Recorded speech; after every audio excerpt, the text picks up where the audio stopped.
Good evening, ladies and gentlemen. Hi, my name is Scott Morgan. I'm the president here at Spokane Community College.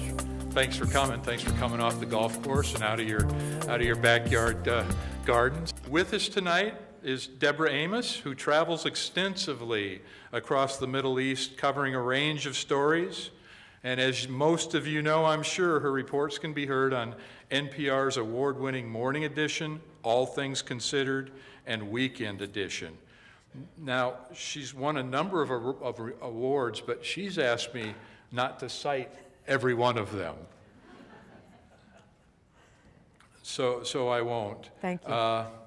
But extensive knowledge on the Gulf War, won a number of prizes and awards. She's a member of the Council on Foreign Relations and also the author of many books, and she'll probably refer to those. Ladies and gentlemen, I'd like to introduce to you Deborah Amos.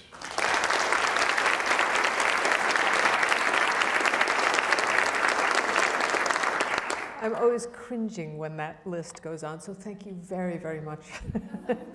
I would like to talk a little bit about the Middle East, but I hope that we can have an extensive Q&A. It's always interesting to me to know what people want to know. I'm in the Middle East all the time.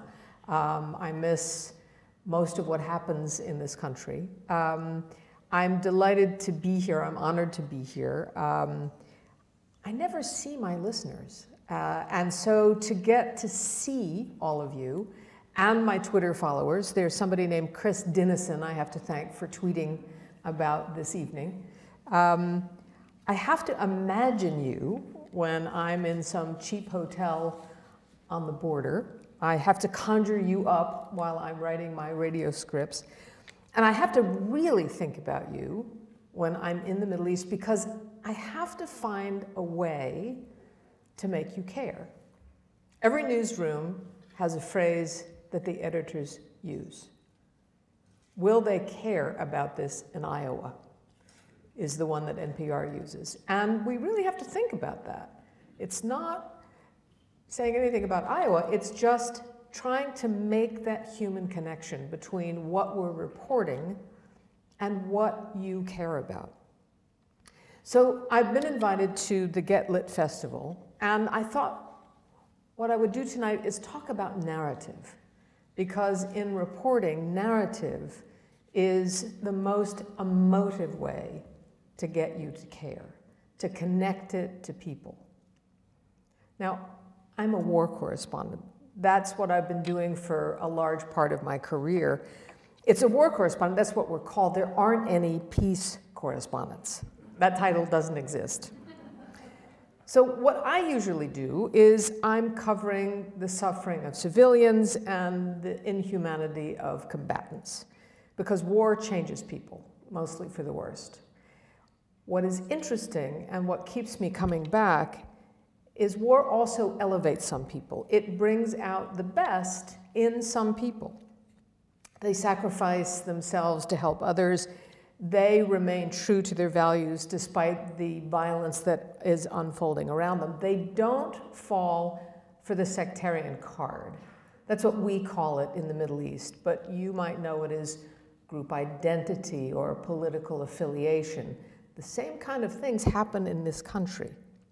It can be used as a radio frequency. It's like a dog whistle that can drive people to mistake power games as a religious duty or a political obligation or a calling from some God who thinks that we are better than them. The people that I am always interested in a war situation are those people who can see the future. Somehow they maintain hope, and they are driven by this belief that things can be better. These people are the peacemakers. These are the peace correspondents. What I do is I'm a witness. I'm a professional witness. My job, my aim, is to document the tragedies, explain the complexities. I like to put the gray into the black and white of what you see on television, what you read in the newspapers, what you hear on the radio. And my main job is so that you can't say, oh, I didn't know. That's what we do as a war correspondent. Now, over the years that I've been a professional journalist, the concept of reporting has changed quite a bit. What we've seen, and especially in what I cover, is the rise of the citizen journalist. These are activists who document events when professional journalists can't get there. Most of the time, we are denied access by governments who still believe that you can keep information quiet, even in the age of the internet, the web, Twitter accounts, smartphones, and satellites. It was particularly true in Syria when the uprising began in 2011. Then, citizen journalists, mostly young people, risked their lives to document this uprising. The regime was determined to not only suppress it, but to erase it. What was interesting about the people who were doing the documenting is these were the children of 1982.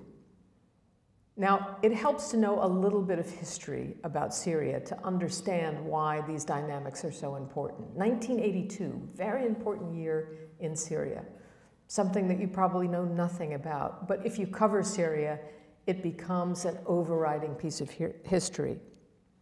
1982 was the year that Hafez al-Assad, the father of the current president Bashar al-Assad, the man who you see in the news all the time, he brutally suppressed an uprising by a group called the Muslim Brotherhood. And it was in a Syrian town called Hama. It's north of Damascus. 30 years later, 1982, 30 years later, the death count in Hama is still in dispute. 10,000, 30,000. We actually really don't know because there are hardly any photographs. There were pictures, very few of them, taken quickly from a car window or furtively from a street corner. These negatives were buried in the dresser drawers, in a pocket, and they were smuggled out, sometimes years later. Only a couple of dozen photographs of that terrible time, 1982, exist. We published them on the web 30 years after we collected them from people who still had those photographs and put them up on the web. It was the first time they'd ever been shown all in one place. And so it took months for the details of Hama in 1982 to emerge to the outside world. It also blunted international response. People kind of knew what had happened, but they didn't really have the details. And much of the evidence was buried with the victims. Now let's fast forward to the spring of 2011, March. This is when an uprising began in the farming town of Dera. It's in southern Syria. A new generation of Syrians were determined not to let this happen again. They were determined to document a revolt with all the technology that was now available to them. Now, the spark for this uprising in March of 2011 was the torture of 4 teenagers by Syrian officers who were tasked with keeping order in this farming town. But this time there was going to be a record. This time there was going to be a record of a demonstration by the parents in this town because of the torture of these kids. And all they did was write on a wall, "Down with the regime." They'd seen it on television, they'd seen it on the internet. Egypt was rising. It seemed like an interesting thing to do, but they were tortured for it. And the town decided that it was now a good time to protest. And those protests were documented. So for the first time, we have a narrative in Syria. We have a storyline in Syria. And for the first time, these young people become professionalized. They start out sending these images to Western news agencies, Arab news agencies, from their cell phones. And as time goes on, they buy cameras, and they buy much more professional equipment. And in fact, Western governments begin to support this documentation, creating web portals, Twitter accounts. And this has now become the most documented uprising in history. There is an amazing trove of data. And there's a whole new level of connectivity in the Middle East that this young generation has seized on. In fact, there's some irony in this tale because the Syrian cell phone market, which was one of the most lucrative in the region, was controlled by a cousin of President Bashar al-Assad, a man named Rami Maghlouf. It was late for Syria. They were the last cell phone market in the region. But I'm sure that he never intended that this would be the instrument that would undermine the regime and also change the fortunes of the region. I tell you all of this to explain the remarkable events on the morning of August 21st, 2013. On that morning, I woke to the news of a chemical weapons attack in the suburbs of Damascus. Now, that morning, my email inbox and my Skype account was already full by the time I took my cup of coffee and turned my computer on. Syria is 7 hours ahead of New York.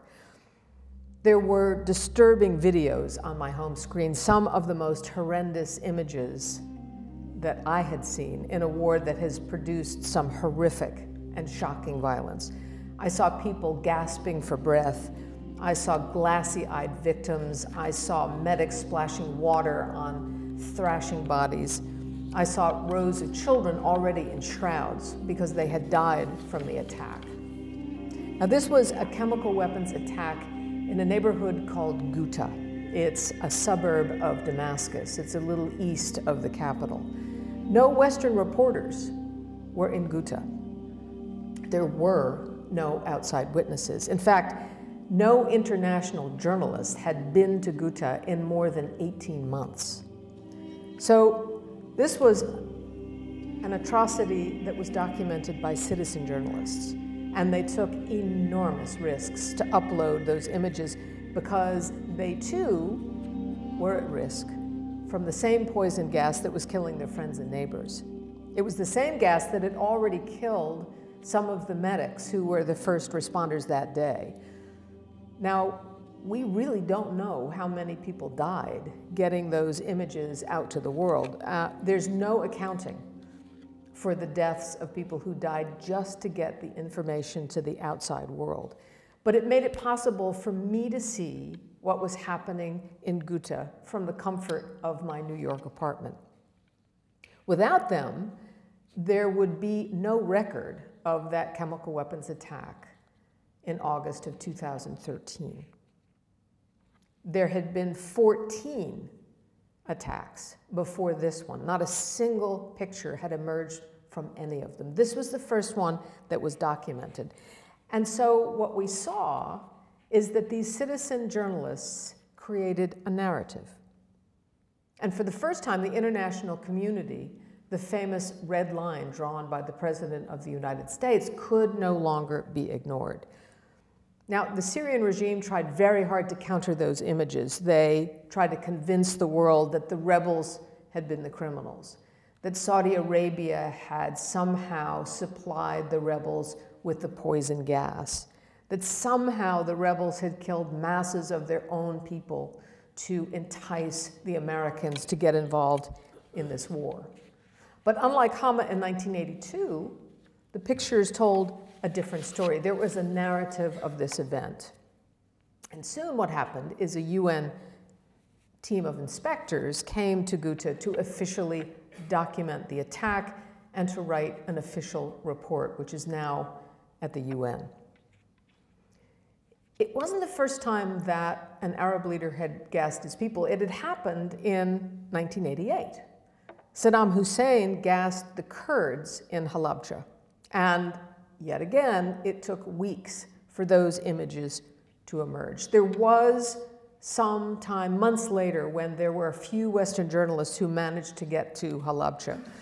But access was so restricted back then that the Iraqis were able to spin the attacks as an Iranian violation. It was the Iranians who had gassed the Kurds.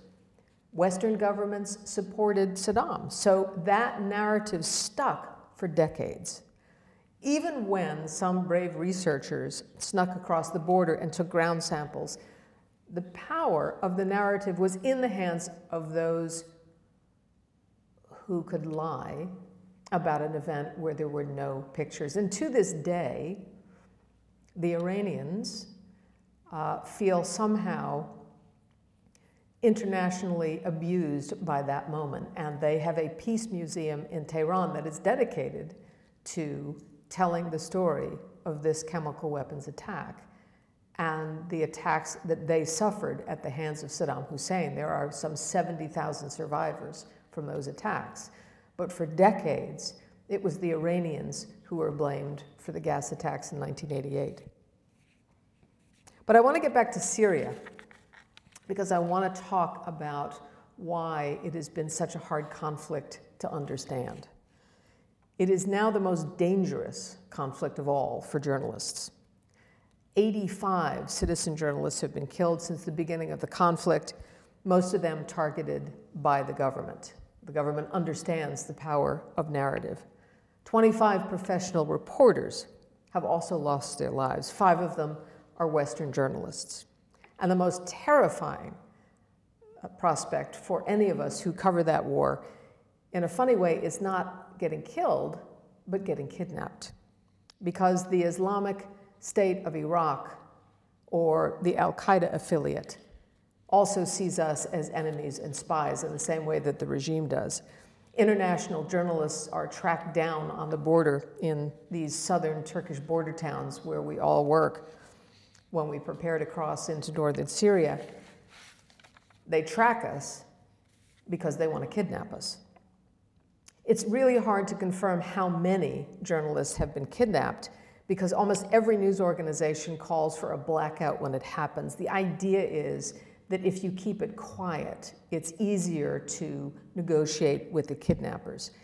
Here's the problem. There's really not much to negotiate over. The jihadists, the Al-Qaeda guys, are really not interested in trading journalists for money. The idea is to make an example of us. They don't want us to report wherever they are. Those who have managed to escape reinforce the idea by talking about the inhumane treatment, the mock executions, the terrible conditions that they are held in. And so what we have is a funny irony in that the Assad regime and the jihadists see us in exactly the same light. We are a problem to be dealt with. Both sides kidnap us, both sides jail us. We just had, a few days ago, Spanish colleagues who had been kidnapped for 6 months. Miraculously, they got out. But what's interesting to note is they were kidnapped 6 months ago. There aren't any journalists in Syria anymore who report on anything other than the government side of the story. It is now just too dangerous because of Al-Qaeda for anybody to report on the rebel side. So we essentially have only one side of the story. Now, because of all of this, so many of my friends, and certainly my family, ask me, why go at all? Why take such a risk? There's no story worth dying for, and believe me, I certainly agree. My plan every day is to get back to my computer and file my story. But the reason I take the risk, and the reason that so many of us are taking the risk, and there are many, many correspondents who are covering the Middle East, and in particular are covering Syria, is because I believe, I think they believe, that there is value in eyewitness reporting by professional journalists. It's our job. And there's no way to outsource it.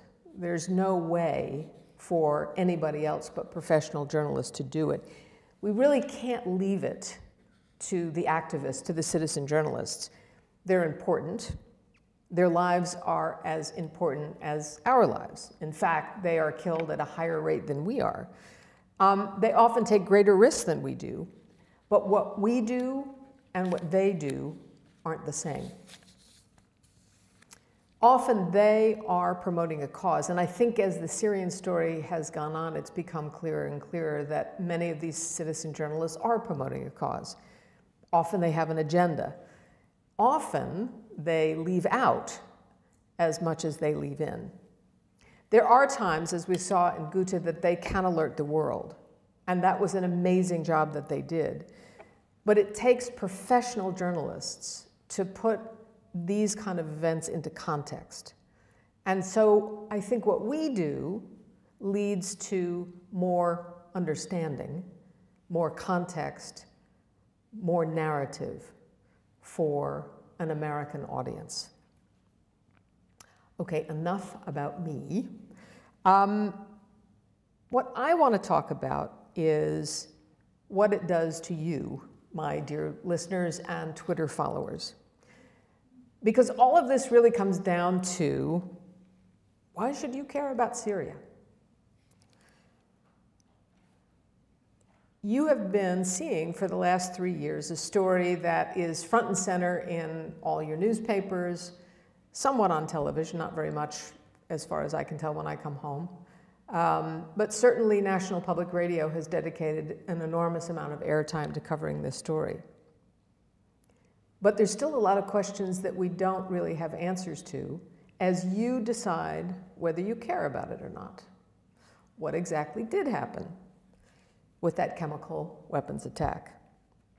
Are there groups that we should be supporting? Is the choice in Syria choosing between the lesser of two evils? Is there another choice? Do we have interests in Syria? Do Americans need to care about it? What would winning look like? If the US got involved, is it possible to accomplish anything? If we back the rebels and we give them powerful weapons, which is the discussion that is happening in Washington right now, will those rebels one day turn those weapons on us? Are there other countries who would like to intervene, and should we allow them to do so? Why Syria? There's certainly similar atrocities happening in other countries. Now, there's no easy answers to any of these questions, and each answer requires a long-term and a short-term answer. But as you think about Syria and whether we should care or not, I can tell you that the suffering and the death of innocent people is very real. And so here is another question I think we have to consider about Syria. And in my mind, it's as important as all the rest. What are the realistic limitations as a country and as human beings in a tragedy that is unfolding in the Middle East? A catastrophe that will have implications for generations and will certainly have an effect back in the United States. Let me give you some figures to think about. More than 9 million Syrians depend on humanitarian assistance to survive. And we pay for about 40% of the UN budget to feed those people. Inside Syria today, more people die from chronic disease than from the wounds of war because the country's medical infrastructure has all but collapsed. Polio has reemerged in Syria after an absence of 14 years. And now, because it's reemerged in Syria, we're starting to see the first cases showing up in Lebanon, and just last week there was one in Iraq. And these are countries that had followed all the rules, had done massive immunization programs, but because of the chaos in Syria, polio is now on the march again. This is a disease that was just about eradicated throughout the world. Some Syrians are starving because the government besieges neighborhoods to force surrender of the rebels by making life unbearable for civilians. And the UN has become complicit in the Starve or Surrender campaign because it's UN food that they are withholding. Now, conditions are a little better in neighboring countries. I spent the winter living in Beirut, and I took a trip to the Bekaa Valley, that's east of Beirut, that's on the way to the Syrian border. And what you see out there is 400 unofficial settlements. You really can't call them refugee camps because the Lebanese government doesn't allow formal refugee camps. They do not want this population to settle in, and so they might make life as difficult as possible for these Syrians who've crossed the border. What you see is refugees, families living in these flimsy tents on low-lying farmland. And last year, water seeped through the plastic sheeting that serves as the roofs and flooded the dirt floors where they live. Children sleep in the water. And there was an epidemic of skin diseases. This year, we went out to watch aid agencies that were bringing out sandbags to try to at least shore up some of these shelters. But they don't have enough money and they can't move fast enough. So we had another winter of children sleeping actually in the snow. Now, also in Lebanon, Lebanon's a small country. It's on the coast of the Mediterranean. It has a population of only 4 million people. The refugee population has grown tenfold since last winter. So we just passed the 1 million mark. That's official. That's how many people have actually registered as refugees. But everybody knows that we're at about 1.5 million, and that number is expected to grow to 2 million by the end of this year. Now, do the math. A country of 4 million with 2 million extra people who have moved in the last 2 years. It's just extraordinary when you think that almost every town and village in this country is now teeming with Syrians. And in some places, they outnumber the Lebanese by 2 to 1. In Jordan, this is south of Syria, we have a refugee camp called Zaatari, and it's now the 4th largest city in Jordan. Most of the inhabitants in Zaatari are women and children. Almost all of them have seen a family member killed. An alarming number of them are suffering from acute depression, and almost all of the children there haven't been to school in the last 3 years. We are talking not about a tragedy, but a catastrophe.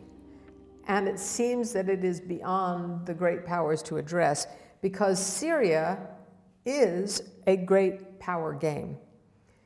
Almost every country has a stake in the outcome. The problem is they all can't agree what that outcome should be. So Moscow's involved, Tehran's involved, Riyadh's involved, Washington's involved, Paris, London, Doha. They all have a stake in the resolution of this crisis. It's really an international standoff. However much Syrians suffer, they have no hand in how this conflict will be resolved. I always like to point to the film Lawrence of Arabia. I'm sure almost all of you have seen Lawrence of Arabia, and whether you remember it or not, the last scene in the movie takes place in Damascus. And it's the story of a youthful Arab revolt, just like now. Revolutionaries were fighting alongside Western powers, just like now. Their idea in the beginning of at the end of the First World War was to establish Arab self-determination, perhaps even democracy. Western powers had different ideas for how the region was going to be carved up. And if you remember, as the film comes to a close, there's a moment, and it actually takes place inside the Damascus parliament, and the locals are arguing over minor problems, differences among different tribes, about how they fought and the spoils of war. But it's interesting to watch Lawrence, because he knows that no matter what they discuss and decide, it really has nothing to do with them. And we are in a Lawrence of Arabia moment again in Syria, where it will take the big powers to determine what is going to happen. But no matter what happens, Syria has changed fundamentally. The country's industries have been destroyed or looted. Farmlands have been burned. The housing stock is in ruins. The World Heritage Sites, remarkable World Heritage Sites, from Crusader castles to mosques that were built in the beginning of Islam, They have been burned, and many have been turned to dust. There are more than 9 million Syrians who have been forcibly displaced inside the country and 2 million refugees outside. Now, every time I go back, I'm always astonished by how resilient Syrian society is, and you especially see it in Zatri camp. There's a street that is called by the locals the Champs-Élysées, which is a very funny name to call the shopping street in the middle of a refugee camp. But it's a testament to the entrepreneurial spirit of Syrians.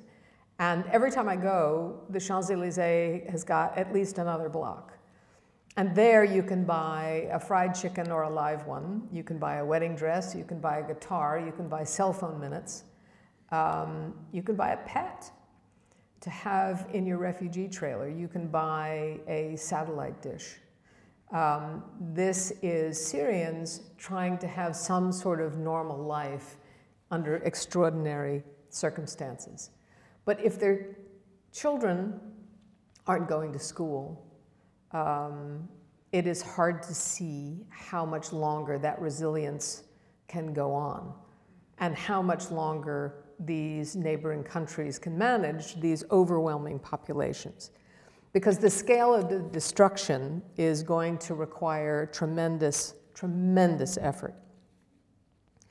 Here's what I want you to remember about Syria, and especially when you hear some of my reporting from there that may seem hard to understand, complicated, gray.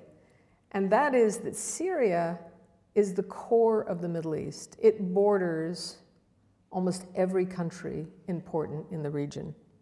And so when the core is weak and destabilized, then the whole region is susceptible to injury.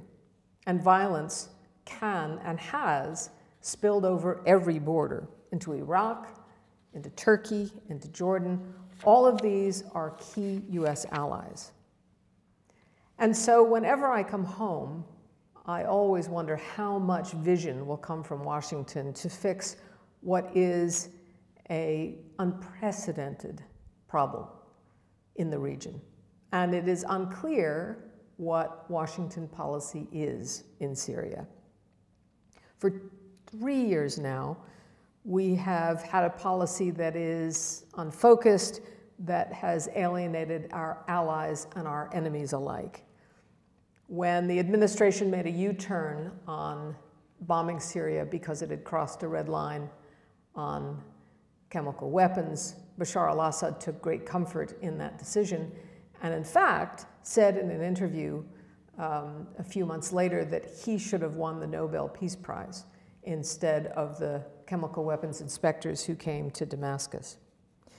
An Israeli ambassador who was in Washington recently and was quoted by the New York Times described his discussions with US policymakers when it came to Syria. And he said, "I often detect a conversation between ghosts. The ghost of Afghanistan, the ghost of Iraq are both vying with the ghosts of Rwanda and Kosovo." Syria was a place that I visited often, and I learned to love the geography, the history, the people of Syria. But Syria is now a ghost too. It's a country that is on the verge of collapse. And in fact, it is a failed state in the middle of one of the most important regions in the world. The Syria that I knew, the Syria that I had learned to love, is now gone. And I leave you with that thought, and I open the discussion and welcome your questions. Thank you very much.